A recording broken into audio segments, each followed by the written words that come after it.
ఇలా చూడరా, మా అమ్మ ఎప్పుడూ ఒకటి చెప్పేది ఏంటో తెలుసా? ఈ వేలుందే దీన్ని ఇలాగే మడవగలం, ఇలా మడిచామంటే విరిగిపోతుంది. ఇదేరా అసలైన లెక్క. ఏడుస్తున్నావా? సంతోషంగా ఉన్నాను. I love you. ఇకపై నువ్వు ఏడవకూడదు.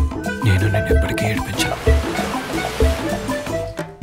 ఆ అమ్మాయికి ఈ విషయంలో కొంచెం కూడా ఇష్టం లేదు సార్. రాత్రికి రాత్రి అమ్మాయిని ఎత్తుకెళ్ళిపోయారు సార్. మీరు చెప్పేస్తే సరిపోదండి, తను ఒకసారి మాట్లాడమనండి. సార్, నేను ఇప్పుడు ప్రెగ్నెంట్ ని. అతను అరిచే అరుపులకి హార్ట్ అటాక్ వచ్చి పోయేలా ఉన్నాడు. పోయాడా లేదా? అయ్యయ్యయ్యో, తల పగిలిపోతుందిరా. సరైన కామ పిశాచి సార్ వాడు. హాయ్. పాపం తన్ని పిచ్చ టార్చర్ చేస్తాడు. వాడికంటూ పనికి మాలిన 4 ఫ్రెండ్స్ ఉంటారు, వాళ్లే హెల్ప్ చేస్తారు. ఈ యాటిట్యూడ్ లాంటివి నా దగ్గర చూపించమా. నీ అబ్బా నిన్ను అసలు వదిలిపెట్టరా నేను. వాడు ముఖం చూస్తేనే కొట్టాలనిపిస్తుంది.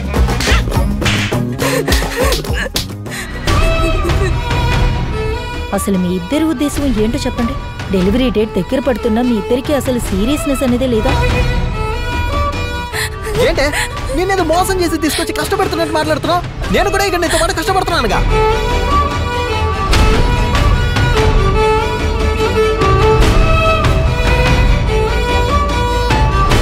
నేను చేసింది తప్పని నాకు తెలుసురా, అలాగని మాట్లాడుకుంటానే ఉంటావా?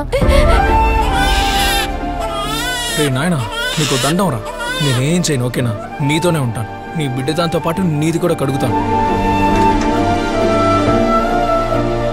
మీ వల్ల మేము బాగుండాలే కానీ మీకంటే బాగుపడకూడదు, అంతేనా? చిన్నప్పటి నుంచి నేను చాలా విషయాలు గమనించాను, కానీ ఇప్పుడు నేను చూస్తుంటే నీ కొడుకు కోసం ఏం చేయడానికైనా సిద్ధపడ్డావు కదా. అందరికీ తెలియాలి మామ, నా ఫ్రెండ్ ఎంత గొప్ప తండ్రి.